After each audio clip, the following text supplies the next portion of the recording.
जब 15 अगस्त को आजादी का सवेरा आ गया तो क्या जल जंगल जमीन में बंटवारा हुआ? उसको उसका हक अधिकार मिला? अगर उसको जमीन मिल जाती, घर मिल जाता, उसको अवसर मिल जाते तो आज प्रधानमंत्री आवास योजना नहीं चलानी पड़ती।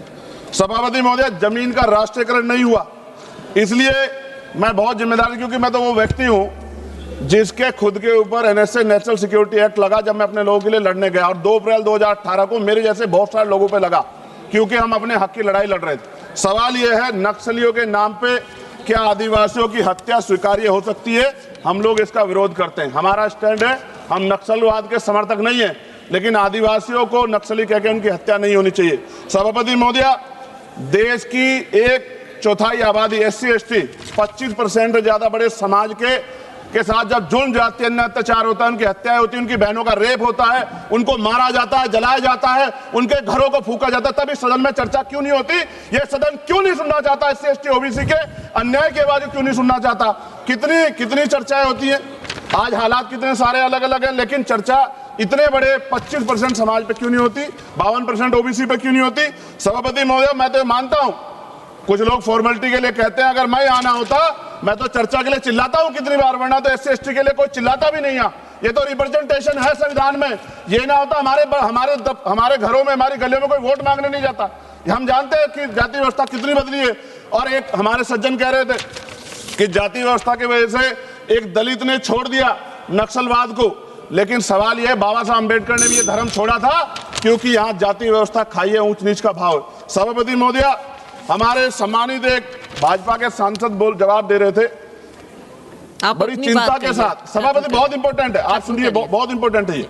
वो ये कह रहे थे जवाब देते कि उन्होंने कुछ ब्राह्मण्स के नाम लिए और कहा कि भाई ये इनके मालिक हैं, इनके यहाँ लेबर तो SC ST है, ये विचारधारा पर आधारित है। तो क्या कहना चाहते थे कि इस देश को तोड़ने की मूवमेंट कौन चला रहा है? जवाब दें। वो बड़ी बात यह है, उन्होंने एक ट्वीट किया 2 दिन पहले, मैं चाहता था मैं उनको जवाब दूं।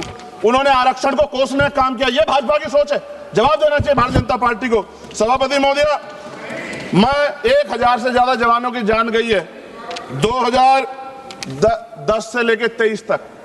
CRPF के जवान संसद की सुरक्षा करते हैं, बॉर्डर की सुरक्षा करते हैं। अभी असिस्टेंट कमांडेंट अजय मलिक की उसका पैर उड़ गया, उनको प्रमोशन नहीं मिल रहा है। सुप्रीम कोर्ट उनके फेवर में थी, सरकार रिव्यू पिटीशन में गई, फिर उनके फेवर में थी। खत्म करूंगा 30 सेकंड में। सभापति महोदय, फिर भी बिल आ गया। मैं ये पूछना चाहता हूं, क्या एक CRPF BSF जो CAPF के हमारे जवान है, क्या उनकी शहादत नहीं है? क्या उनको जो है शहीद का दर्जा नहीं मिलना चाहिए? उनको पुरानी पेंशन का लाभ नहीं मिलना चाहिए? उनको सभापति सुविधाएं नहीं मिलनी चाहिए? सम्मान नहीं मिलना चाहिए? और अंत में सभापति महोदय, इस देश में जवान शहीद होता है, उसको शहीद का दर्जा मिले, उसको सम्मान भी, लेकिन देश की सुरक्षा करते हैं। हम तो सम्मान करते सेना का।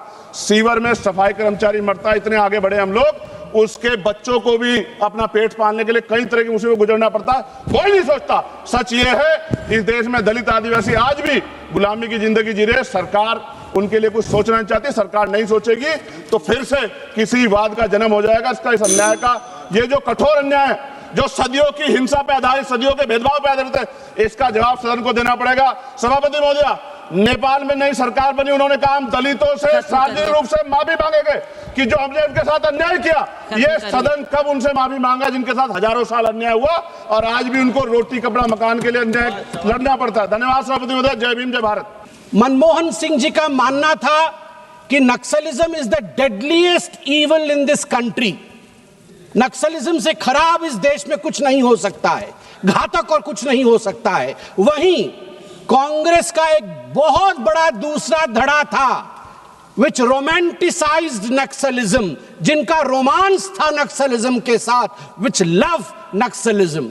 और उसमें आप याद करिए, अरुंधति रॉय जो इनकी बहन है, जिनसे ये आइडियोलॉजी लेते हैं, अरुंधति रॉय ने नक्सलिज्म के लिए एक शब्द का, एक फ्रेज का प्रयोग किया था, गांधीयंस विथ गन।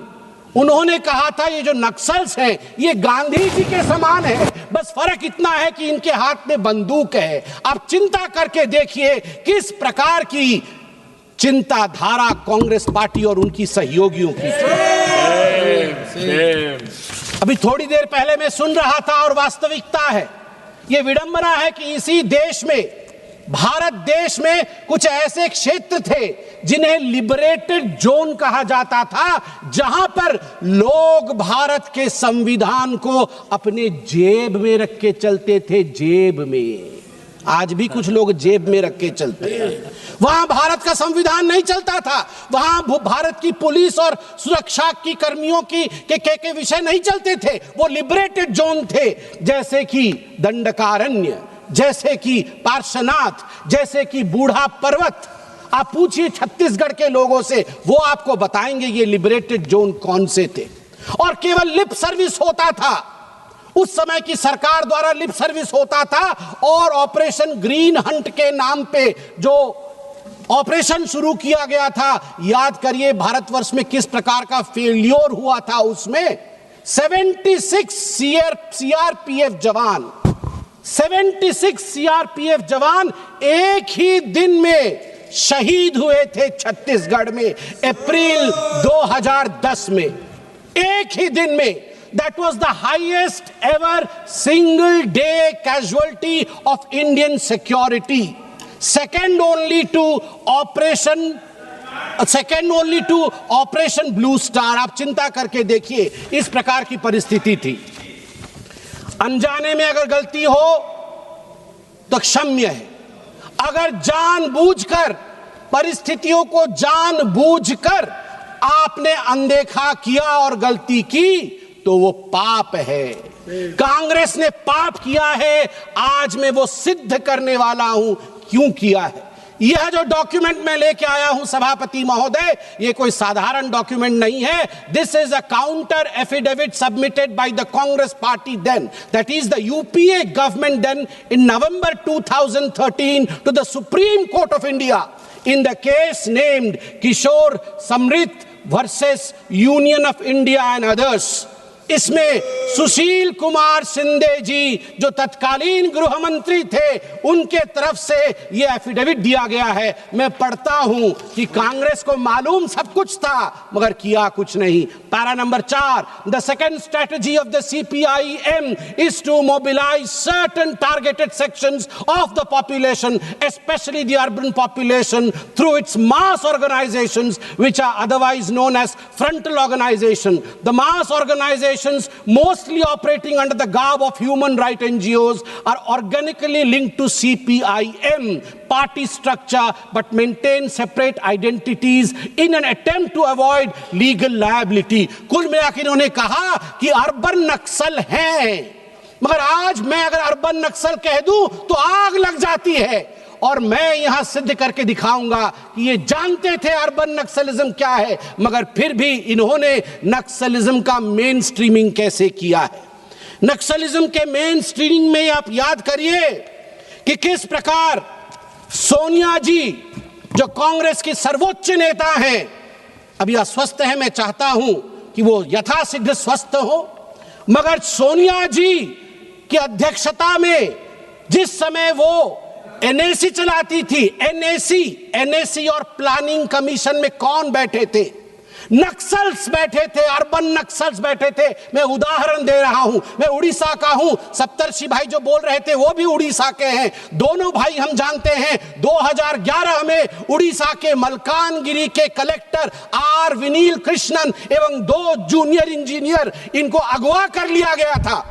जब अगवा कर लिया गया था तो उस समय बातचीत हुई थी, नेगोशिएशन हुआ था कि R विनील कृष्णन देश का कलेक्टर है, ये सरकार है, इनको छोड़ दिया जाए। उस समय 8 माओवादियों को जो गिरफ्त में थे भारत सरकार के पास, उन्हें छोड़ा गया। उनमें से एक माओवादी जिनका नाम है ए पद्मा, वो महिला थी, ए पद्मा। आप जानते हैं जिसे छोड़ा गया ए पद्मा वो क्या करती है? ये ए पद्मा जो हर्ष मंदार हैं, जो NAC के सदस्य थे, सोनिया गांधी जी के राइट हैंड थे, उनके द्वारा जो ऑर्फेनेज चलाया जाता है जिसका नाम अमन वेदिका है, उसको ए पद्मा चलाती थी। ए Padma was a direct conduit of the Congress party, the UPA government। आपने नाम सुना होगा doctor Vinayak Sen. Vinayak Sen was convicted Bharat के कोर्ट ने सेडिशन के चार्ज में, देशद्रोह के चार्ज में उस माओइस्ट विनायक सेन को, डॉक्टर विनायक सेन जो पेडियाट्रिशियन है, छत्तीसगढ़ में काम करते थे, उन्हें कन्विक्ट किया गया। मगर मनमोहन सिंह जी की सरकार ने सोनिया गांधी जी के कहने पर उन्हें प्लानिंग कमीशन कमिटी में रखा, steering committee on health, drafting their 12th 5-year plan. 12th 5-year plan doctor Vinayak Sen बना रहे थे। इतना कंफ्यूजन था कांग्रेस पार्टी के अंदर कि उस समय प्रचलित था, एक बहुत बड़े पत्रकार ने लिखा था कि कांग्रेस के अंदर की जो सेइंग है वो है, the saying for Congress is, सैनिकों तुम संघर्ष करो, सैनिकों तुम संघर्ष करो, हमें पता नहीं हम किसके साथ हैं। सैनिकों तुम संघर्ष करो, 76 सैनिक तुम शहीद हो जाओ, मगर हमें पता नहीं हम किसके साथ हैं, हम पद्मा के साथ हैं, हम विनायक सेन के साथ हैं, हम तुम्हारे साथ तो कतई नहीं है। ये हालत थी कांग्रेस पार्टी की।